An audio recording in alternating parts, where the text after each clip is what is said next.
taking this moment to arrive and feel yourself coming into present time. Acknowledge whatever was happening before now, that dissolve into past tense. If anything needs to come back into present tense, it'll come back in when it's time for that.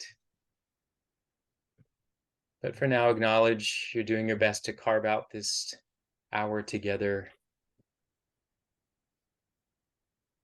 to be in community, to be in conversation, to be able to connect from heart to heart, mind to mind.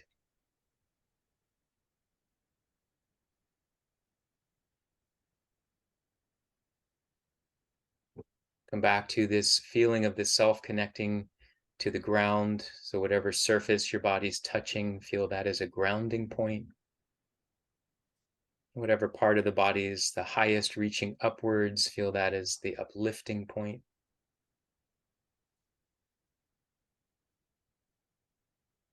And then we feel the flow of breath, the inhale, the exhale, this flow of energy between these 2 points, all this part of the self that changes and fluctuates, that comes into presence and dissolves.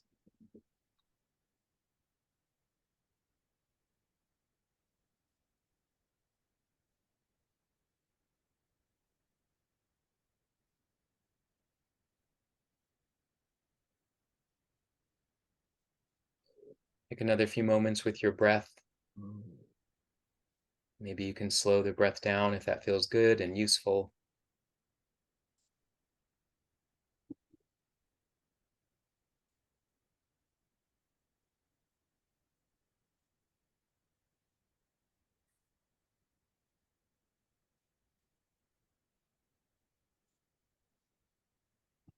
I'll chant one Om to create this offering, a sound vibration. You're welcome to join in if you like. Sometimes I think of this as a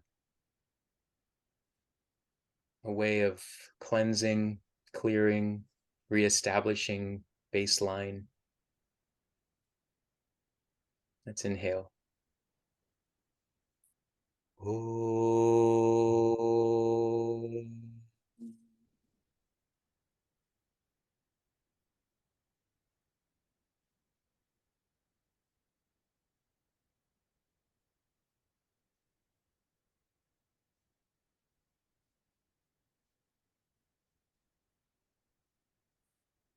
Om Shanti, Shanti, Shanti. Om peace, peace, peace.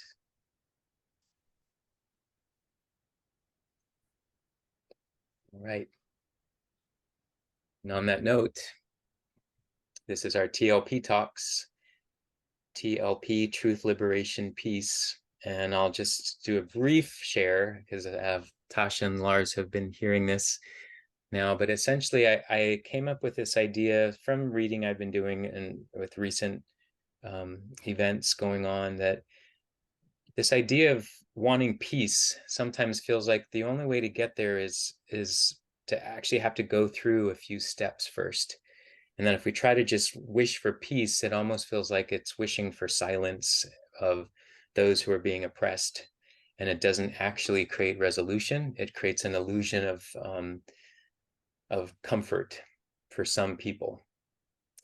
And I like this idea that in order to get there, that first we need to understand what is true, what's actually going on here, what's the story that we can best find our way to understand in this difficult time of massive confusion of information. When there's truth, I believe that's when we can begin to move towards feeling that we are a liberated people. And it's only when we can all feel that there's a space to liberate one another, then I feel like we can talk about actual peace. The topic I thought I'd bring up for today, or one of the topics that I'd like to propose, and I'd also welcome any of you if things start to come to mind already, or if they've been coming to mind during our talks. And in part, it might be because now I'm hearing so many things, Lars, it might be from the video that you just sent me around the book called Seek. Lars just sent me a talk, Your Mind is an Ocean, but what's waiting under the surface, based on the book by Scott Shigeoka. So I don't know if it's from there, because I was just listening to that for a little while, or if it's just something I know I've been thinking in general. Sometimes I think what happens is for the sake of our comfort, we will make choices about what we think is true, even about what we think creates liberation and what is peace. It's like our comfort level, so almost like a threshold in that regard, and also the fact that we seek comfort, and I think almost to a point where it's addictive, because we're not able to see truth. We're kind of so focused on the craving of comfort that we base our reality off of that perspective. I know that I can do that for sure. You know, if I'm feeling scared or threatened, or I want to seek, I'm looking for comfort, right? I'm trying to find a way, so I may avoid, rather than having to see what's true. And I'll share, you know, this happens with some occurrence for me when I see people who are currently unhoused here in San Francisco. And there are some times where I'm not feeling like I have the capacity to really engage, to know what's going on. So I go the other way. And sometimes I'm like, God, that feels really bad. Like ignoring, as if that I'm going to look on the pretty side of the street. I don't want to have to look on the other side of the street and deal with the reality of the fact that this is coexisting. So I know that that can happen. Maybe sometimes we see that as a way of protecting our own energy. So I don't think we should always have to be those fierce agents where we're ready to tackle every problem. And I try to give that spaciousness to everyone at any point in life. You know, all of us aren't always able to tackle some of these more complex issues. But then what we do is, based on that shielding or comfort making, we declare what we think is, you know, sort of true, or what we think are the responses to something like this type of talk.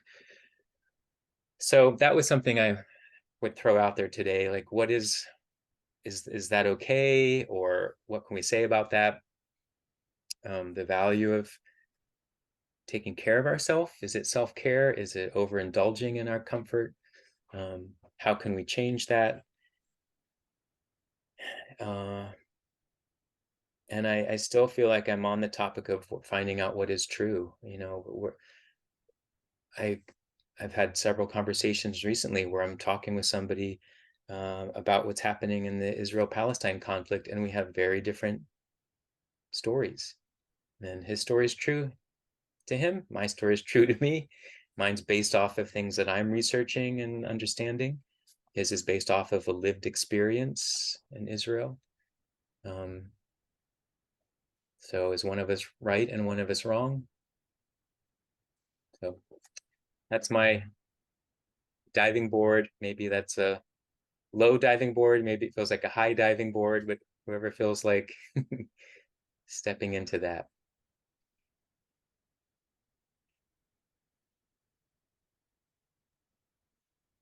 I like this topic.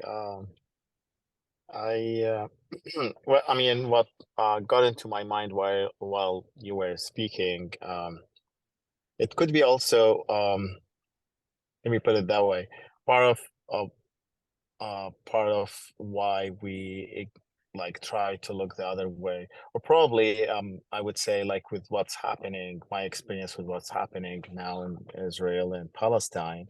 I find it I found it's good to take a step back, and I wouldn't say like look the other way, but in a world with chaos, and like there's so much opinions and so much news and so much going on, and pointing fingers, I think sometimes the truth get lost. And even if you have it in you, I mean, things get disrupted. So taking a step back and like protecting your energy, and also having some time to look at what is going on without being affected by the outer environment, I think it would be helpful. So when you come back, you will have probably more non-biased as much as you can uh, um, uh, perception of what's going on, whether with this topic or with any topic. Because I mean, I think if in the midst of there's a lot going on in the world, and when things happen, if we react, it's going to be like more of a reaction rather than uh, really like uh diving into the topic, seeing what's going on, feeling it, and researching it. And um so I think it's a good thing. I don't know if that's my perception. I like it. Lars, I saw you had unmuted. Were you going to also say something, or you just? Well, yeah, I've got plenty to share. I mean, I'm also to cede it to Tasha. I just was lazy because it means getting up and touching the iPad screen, and it's quiet enough in here. But yeah, what the Scott Shigeoka book is all about is curiosity, coming to like challenging. He challenges his assumptions, like as a gay Asian Berkeley professor driving a Prius, he drives out into Trump country expecting to be hated and run out of town, and finds that people are more sort of welcoming than he expects. So the whole that whole thing is about taking a step back and, like you're saying, Sayf, and getting curious about, curious about his position, curious about other people's position, curious about the broader position. And I think, boundaries is a big deal when walking through the streets and seeing the unhoused.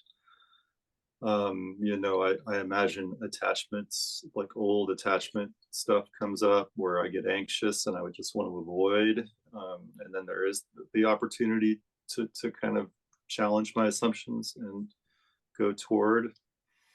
And I also see how it's a self-care piece, because we don't always have capacity to be in a field of trauma with people who are, really at living on the edge. I don't always have the capacity. I think, there are some who do. But I really like the topic, and I like that you're keeping this going. I think when the Hamas attacked originally, and there was the big response from many on college campuses, I jumped quickly to defend Israel because they were attacked.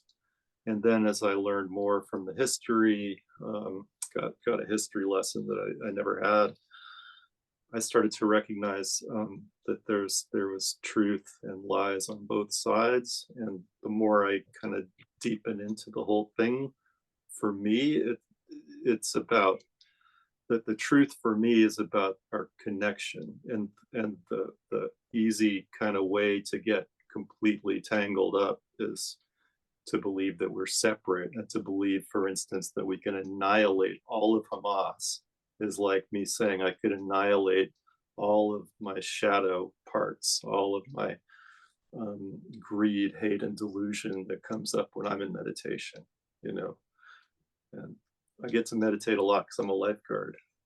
I was doing it today. Like, God damn, my thoughts are negative.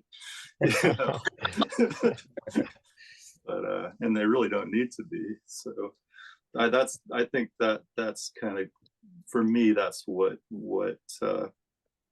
you're chant is about at the end of yoga.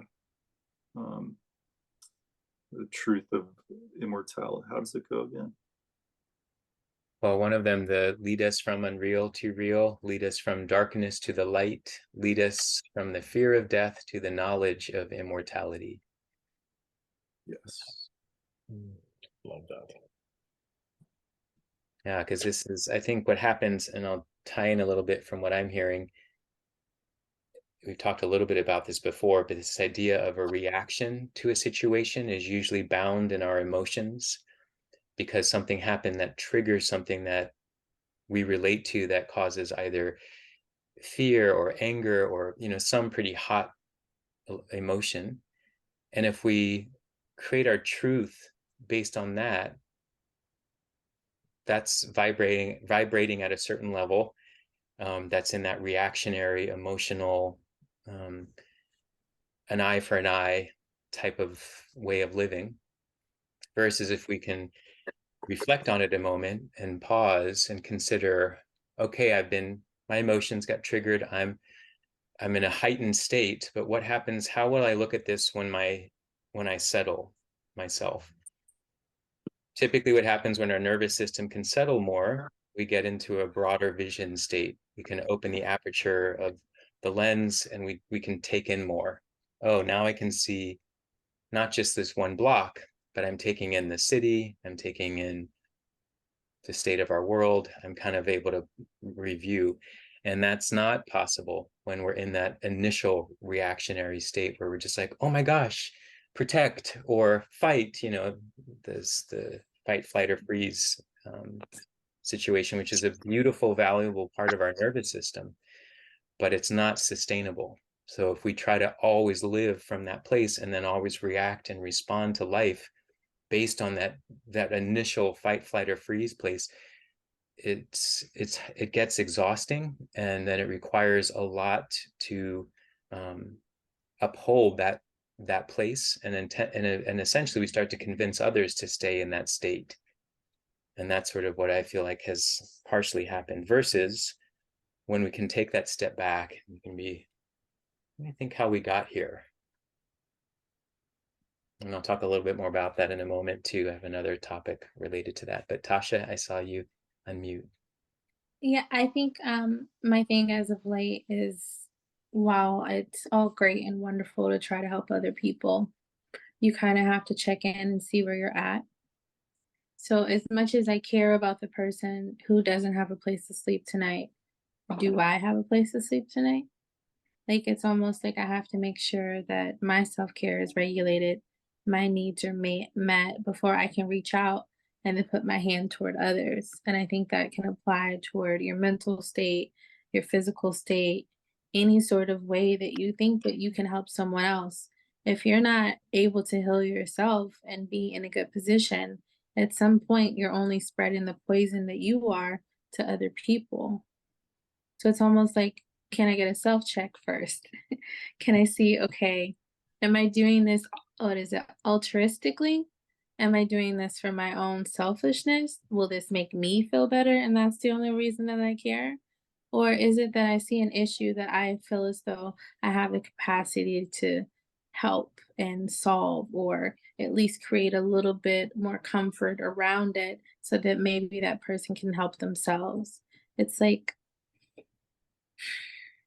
it's difficult because I've been in that position where you see someone that's literally, you have to step over them to get by them, and it's like, if I had a sandwich to give you, I would give you a sandwich, but I don't even have a sandwich to give myself. So how would I help you in this moment? And I think that that can be a worldview altogether.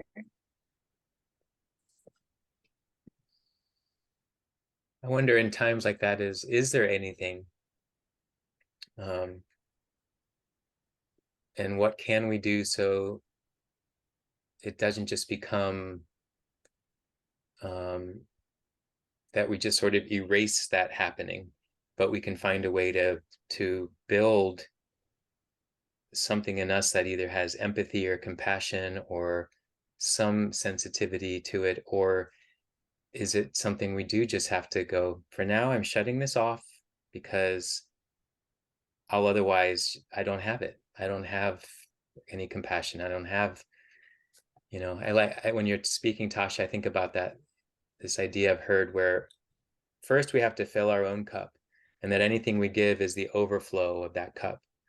But if our cup is, even if it's partly empty and we're trying to give and give and give, is it actually sustainable, or are we at some stage harming ourselves?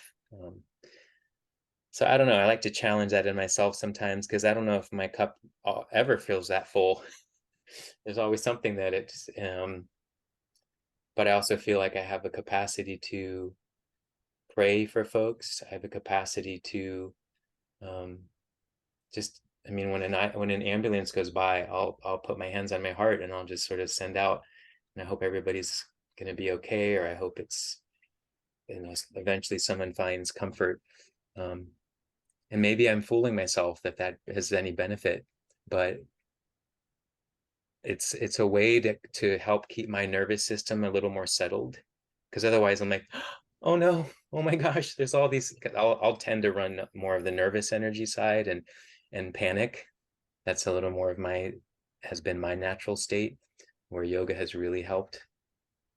And so I know I have little systems like that help me. And yoga and these practices say there is something in prayer, there is a vibration. So I'm like, okay, we're good. I think something's happening, and maybe I can justify it with these practices, and that's why I do it. But I read in a I don't know if you heard of Eckhart Tolle. of course, One of his, he's it's a sure. long time ago. So what I do remember, like he talks about, just like I loved what Tasha was sharing and adding into it. Sometimes it's not about also waiting for your cup to be filled, or waiting for um uh like, because I mean, as you were mentioning, sometimes, I mean, we're always working on ourselves and there's always something going on. But part of taking a step back is also to to acknowledge the issue, see what's going on, but not to take it personal, Mm, and not to hold that energy and take it back with you home, and where it really starts to affect you. Then, I mean, like for instance, when you talk about homelessness, which is something we experience every day in San Francisco, and it's sad. Uh, but I mean, you can pause and stop and like, okay, can I do something for that? Like, how can I help? If I'm able to do that, like if I have the time and the allocation, and it's part of uh, the purpose that I created in my life, um, that's great. Not then, I mean, it's good to have that empathy, but at the same time, not to take that energy and take it personal. Um, and because I mean, there's so much going on in the world. There's always going to be a war. There's always going to be poor and unjust, um, and it's important and that we take care of ourselves, as you guys were mentioning. And I mean, I think that's the first step to create a healthy world, hopefully like 300 years from now or 500 years from now, by starting with ourselves and our like families and smaller communities, and hopefully one day we will get in a more better place. you're here. Yeah, that's part of this inspiration of these talks, is like, let's send out these conversations, because I think we're seeing so many polarizing conversations, but we're the ones to unify and to find what can we agree on that could be of benefit to everyone. Yeah, and not let because I mean, especially what's going on with the world now with the like Hamas Israel war, or what's happening in Palestine, Israel. Um, I feel like fear is the motive of what's going on.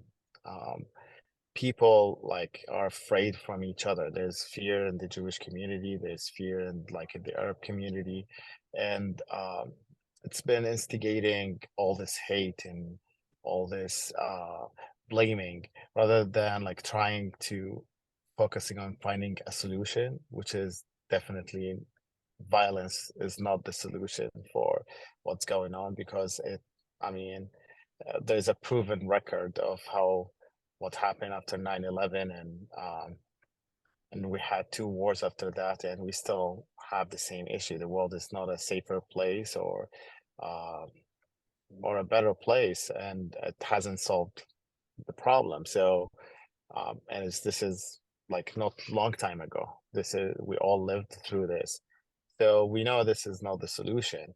But I feel like there is a lot of fear, and that fear also amplified by um, the social media that is uh, making things even worse, and it created this uh, wave of uh, chaos, I would say. So I think it's also to check with ourselves, like if we want to react to something, is this is like coming from fear, or is it like is true, like is it our true like opinion?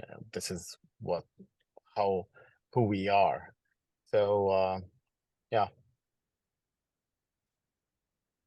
A lot of good stuff there. That was interesting, that last part I want to touch on, like, is it true in our opinion? And that does seem to be where it seems to end. It's like you essentially, this is you're making sort of a judgment based on what's out there, and it's your version of truth. And that just is why I find it gets so complicated to even use that word sometimes, because it's like how many truths are going on at once. And then we're fighting against each other's truths, and we're killing each other because of what we think is truth.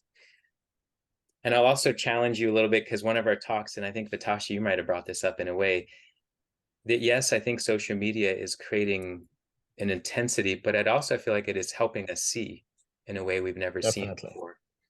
Because I Definitely. feel like, do you remember, Tasha, you made a comment like, we can't say this didn't happen, whereas we've been able to do that in other occurrences in history, where now this is heavily documented of everything, not just the incidents, but the conversations.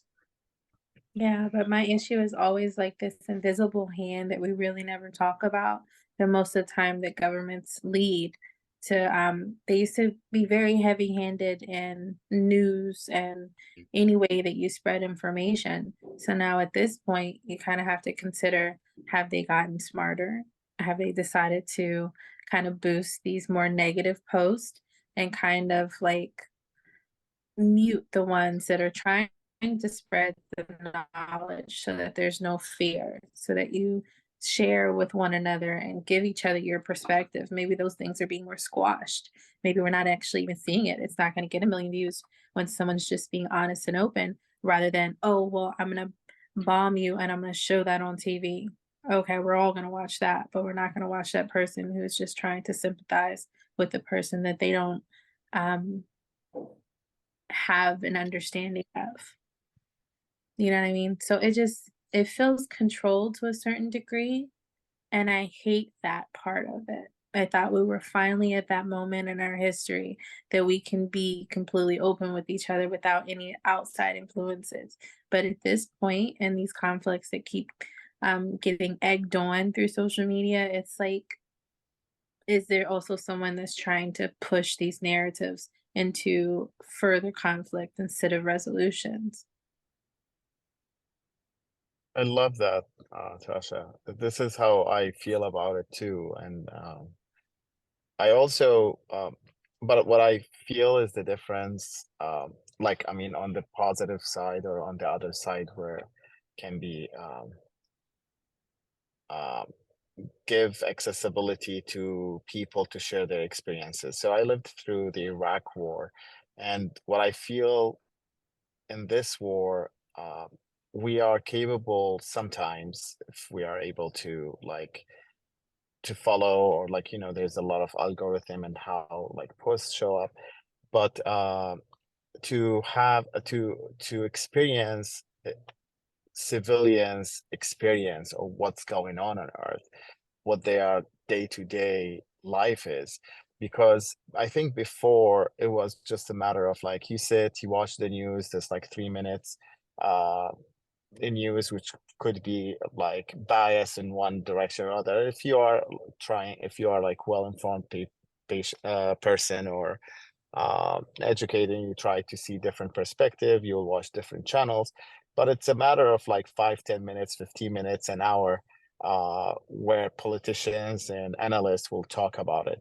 But now we have access to what's happening on the ground, like how peoples are experiencing this war, how they are like, how the children, how the women, how the elderly are like dealing with it. And I think that made a little bit of a change, because before there is the other, oh, I feel bad that they're going through this, and just we go on with our life. But when we see it, and there's a matter of like, we feel more connected, so that the other could be me, because we're seeing their like their kids and their families and their struggles and what's going on. So I think that's it's made the uh, the war. I'm sorry. Oh. Mhm. Yeah, technical difficulty moment. Might have got a call and pushed the Oh, is that what it was? Yeah, here he comes. There we go. Sorry, it got disconnected. I hope that I got my message of what I was saying, guys. I think so. Yeah. Yeah. Did you anything Okay. you wanted to finish on that? No. Yeah, I just feel like it's it made people reacted differently to this war this time. I mean, this is a really good example, and I appreciate you bringing that up. And I know this is more personal for you, and to see how the difference, you know, of 9/11 versus this, where I remember we weren't at that point in social media where we were seeing, you know, the other, and it was easy for me and many other people to just sort of follow the narrative that was being promoted through our news channels. I wasn't at a stage in my life where I was really challenging a lot of that, and I think that the emotional reactionary place was more dominant for me when that happened, like, you know, shock and how is this possible, and our safest country, and so it made, you know, I could understand where you could just dismiss, whereas like you're saying now, you can't.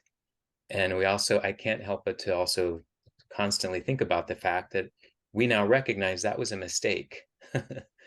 And what happened there was a mistake, but somehow this one isn't. You know, there's a little differences in the story, so it's like just enough, and there's some particularly significant differences because of what's happened with the Jewish people through their story. That's something they can hold as part of justification. Their alliance with the United States and other European countries. So it's an interesting time, but I think that's where I actually do appreciate social media, is that I feel like I'm much more informed than I was, for example, in the 9/11.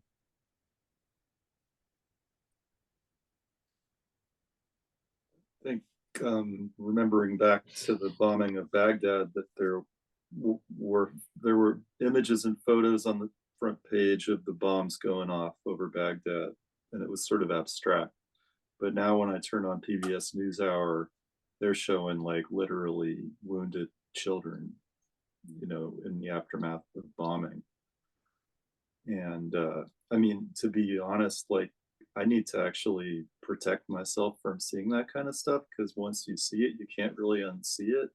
And there's, you know, I'm kind of building myself back from being completely fragmented and fallen apart for a long period of time. So it's a little bit of a toss up, because I think a lot of people are like kind of overly saturated in trauma from wildfires, from um, school shootings, from anything. And then the other side of the issue is, if we showed images of what happens to people in school shootings, maybe then the guns would back off. I mean, so there's a little bit on each side, but I do think that, and I'm remembering back to when George W. Bush was talking about the yellow cake uranium in Africa, and a lot of us were just like, he's fucking lying. And my dad on his deathbed was like, God damn Bush, you know. And there's a lot of us who knew that they were lying. And that brings me to Trump, who's been calling the left vermin, and suggesting that he's going to create like death camps and stuff, using very fascist language. And then there's this choice to like respond to that, or be like, oh no, he's just going on, he's just being Trump. But personally, like, I don't know if it's because I feel a little bit more intuitively on, like, I register him as the same kind of lying threat that I did George W.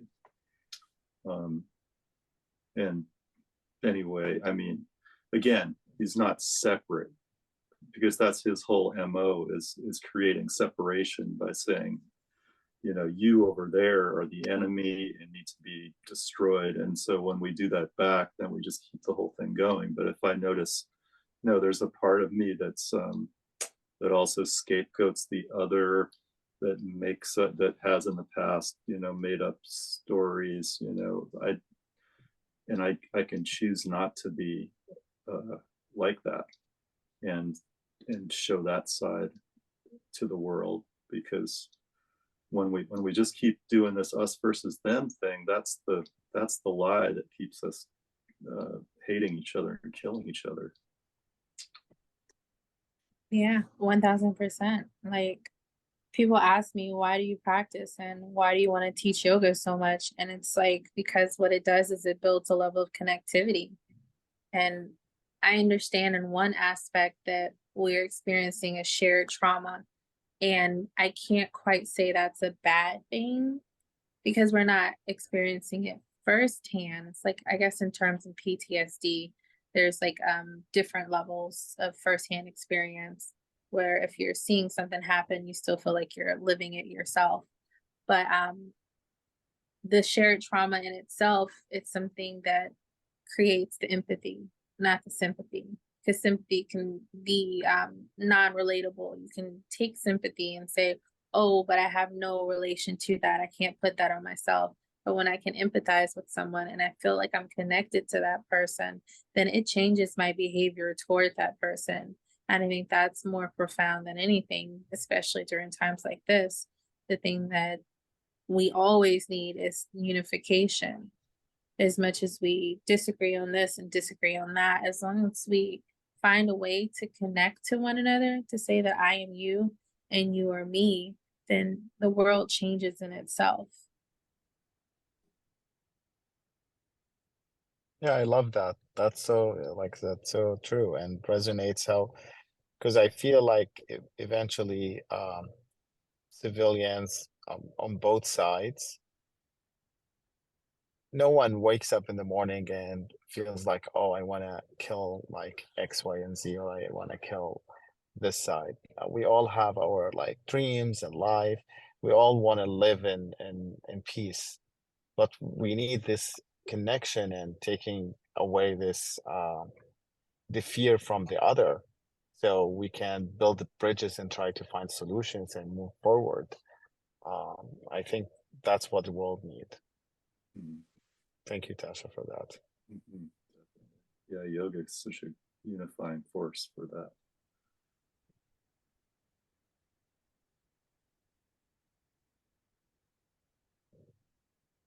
I'll say, oh, go ahead. Well, especially with talks like this, because otherwise we don't always get to talk to each other after yoga class. True. And I'll say this is some of what I seek out in social media and any of my researching is actually the conversations and the analysis or historical referencing. It's like I actually was saying this to my friend the other day.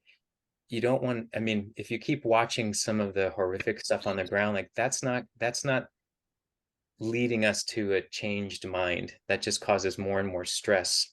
So he was telling me he watched for like 2 weeks these videos and all the horror, and I'm like, it's not going to get better by watching more of those videos. Like you're not going to shift. So shifting towards being able to evaluate, but again, that only happens when we can calm and regulate our system, so we can actually take in information and decipher it. Does this feel true to me? Does this resonate with me? And that's what I've been interested in, is like, how is it that I came to the conclusion I've come to as a Jewish person, as somebody who was told and given a certain version of this history, to, from my experience, recognize that there is a lot missing. And the part that was missing now seems deliberate. And the part that was woven into my psyche and into my way of seeing has been able to unravel. And it only came from hearing other people's what seemed like their truths. So somehow I'm like, it's so interesting to see where is it that became something I could see as true, instead of saying, no, my original truth that I was taught is right and nothing else matters. And so somewhere some influence happened, and I will say when that happened, I felt more liberated in my whole existence, whereas before I felt defensive. No, this is my truth, don't try to break it. But now it's like, actually, for some reason I actually feel more free with it, with what I know, and I'm not trying to guard anything. And that's part of like my interest in these conversations, and how can that be part of what is, I see that being shared through social media. Also, many Jewish people coming forward, and one woman I heard went to the exact same Hebrew day school I went to in Cincinnati, Ohio, and shared. I'm like, there's my story, you know. And so that's been helpful to relate in that way. But there's also other stories of people from my hometown that have the other story, and that are, you know, defending in the way that I was also had learned to defend. So I don't know. Was this a lot about the Nakba, Marc? It's about the Nakba primarily, but it's a sort of ongoing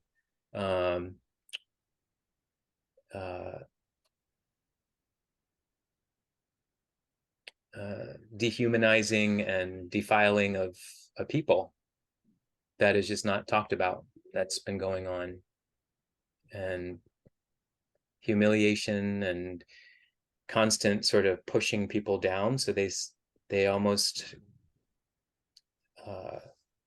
it just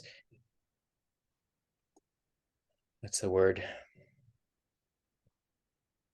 I guess affirms this whole divide. Like if you keep treating them this way, and you keep being told that's how you're supposed to treat them, and they're being called these names, and then you just use those names all the time, you know, that idea of normalizing something. And I feel like that normalized way is what I knew as was normal. And now I see that oh, that was actually a way of convincing a mindset, so that it was okay to keep separate, when actually they're much more like brothers and sisters than anything. So much of it, and that's what feels so shocking. And when I went to Israel and actually saw that with my own eyes, I'm like, this is this is all family. Like, what's going on? But sometimes it can be like in the Mahabharata that I'm studying right now, and the Indian epic story of these two families that are basically cousins, and they're fighting against each other for the kingdom, and they will not agree on how this should be, and they even do create two kingdoms, and that's not good enough, because one in particular feels like it should be all his. And so they're going to go to I mean, that's the Bhagavad Gita. They go into a bloody battle because there's no other way. And as much as it's a metaphor for the battle of the mind, it sort of has a relative historical context. I love that metaphor.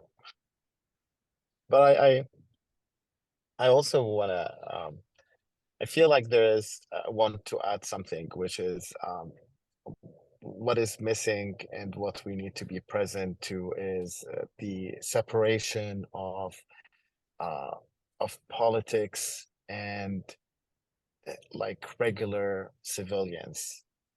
So so my experience with like what happened in Iraq and the Iraq and US war, there's a lot of I would say like um hate to there's a lot of resentment, or there's a lot of negative uh feedback that people still carry in Iraq of what like what happened during the war and how United States won the war and all the like displacement and destruction that happened. But I mean, there's a difference between carrying like having like uh make carrying that hate to another uh American civilian or person, because not all Americans are pro-war. Not all Americans were happy to do that. And I feel it's mostly like politicians run these decisions, and even the people who would somehow agree or think that is okay because they've been manipulated and they've been used, they've been the politicians have used their fear to instigate that opinion.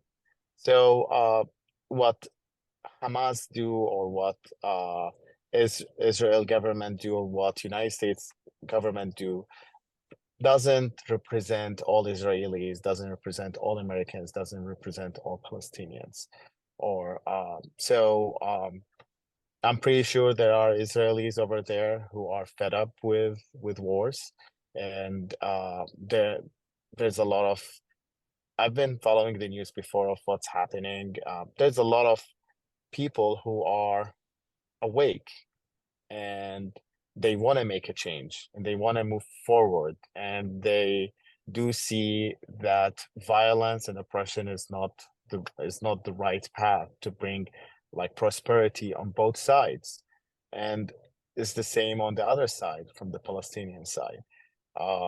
Or also like in United States, there's a lot of people who are aware that they are fed up with wars and violence, and they need to bring a different energy and different way of understanding with the world.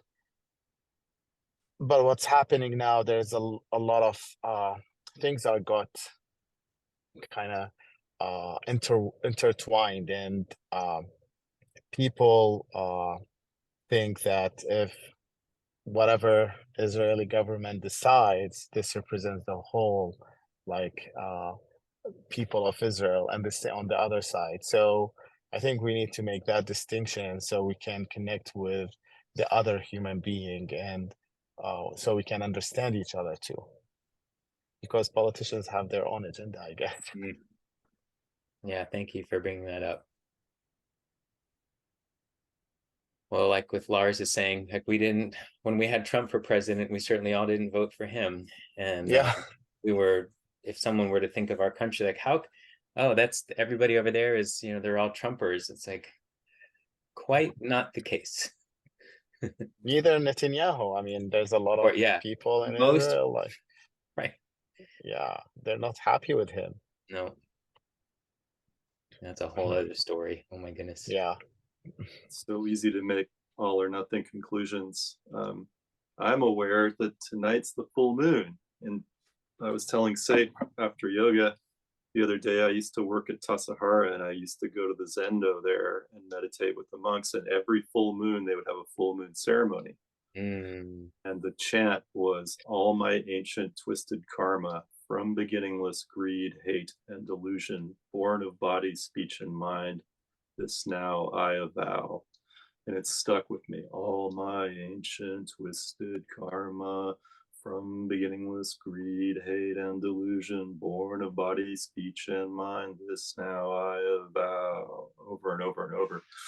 And I was like, Love it. all right, okay. And the more I looked into myself inwardly, especially through my years of turmoil and like crisis, I'm like, wow, yeah, this is real shit. I've got all this stuff in me, the same stuff I'm seeing out there, and I see that this is like a universal truth. The Zens really got it. They got it, man. You know, and maybe the internet can start to help us recognize these like these things that are, you know, true of us and not true of us at the same time, like that both can be held.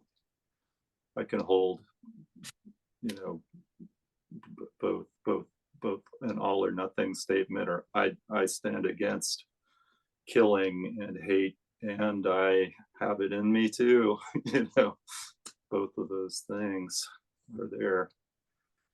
So thank you, Tassajara and SF Zen Center and Soto Zen. Thank you for including that. We needed that in this tonight's talk. Tasha, you were wanting to say something, and then there's one more thing I'll add. No, go ahead. Okay. I like to really acknowledge that there is so much wisdom in these spiritual practices of yoga and Buddhism that are thousands of year old philosophies and sciences that have clearly witnessed the most, you know, harms and devastations of humanity, that there's something to them. They're not just these light little fluffy things, kind of coming back to my beginning thing now, which I totally find all the places we went, but not these fluffy things just to bring us comfort. They're actually to deeply investigate and recognize that we are intertwined and we are creating our own, you know, either horror or magic of love and connection. So it's in each of us. And that's why these practices went to, like, for people to study them for themselves. Like, if you collectively, we're going to, you know, there is a collective, there is something to that that's powerful, but essentially each person needed to build that practice, because otherwise it's just more and more mess, you know, getting intertwined. And so if you can sort of first do all these things to help purify and unwind and release, and, you know, we might do a better job of then coming back around together. So that's why, I mean, I'm grateful that this is a place we can come and talk and recognize this is practice. You know, this is meant to help us unwind and uncover what it is within ourselves, where we can have some compassion, but also know when we need to take the right action. Those are my last thoughts. We're at 6 o'clock. Does anybody else have a last thought to close with? Yeah, never to belittle the situation. Never that. I take everything seriously in its own self. However, these people have already seen the world do this again. We're never going to always get along. There's always going to be a conflict. There's always going to be a war. We should really listen to the people who've already been here, who've already written things down that told us how to get through this and how to live through this. But I don't know why we don't. Because it doesn't sell. Term memory issues.